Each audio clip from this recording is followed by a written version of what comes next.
It took me having to look at myself in the mirror and be like, okay, no one else is gonna come save you. Like, Yeah. um, and it all started really with my own experiences and my own life, starting my early 20s and learning it within myself. Like, wait, I'm letting the outside world dictate too much how my body feels and how I respond to things. Right. And the deeper I got into my work, I started first with tarot. It found me, and at first it was just like a tool, and I didn't really understand it. You know what I mean? And then it just, the more it evolved, the more I got older, and the more I went through things and experiences, I realized that there was so much more to it.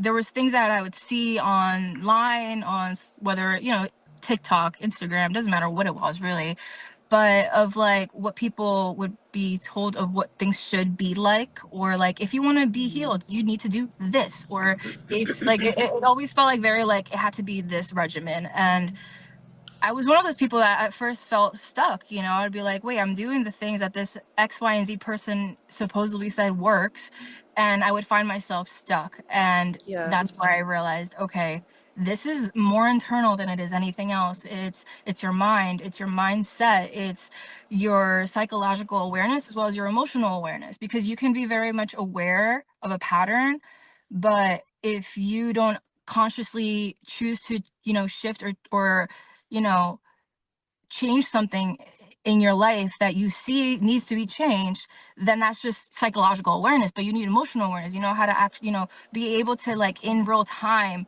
be able to pick up on what your body is trying to tell you.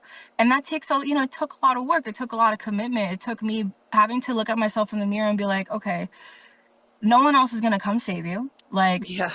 Like literally no one's gonna come do it, right? It's like if you see a certain goal in your mind, you're the only person that's gonna be able to do it. Like, and that's the big thing that I had to overcome was I grew up like, you know, not the easiest life, because I come from a different country. So growing up in the States was really difficult within itself.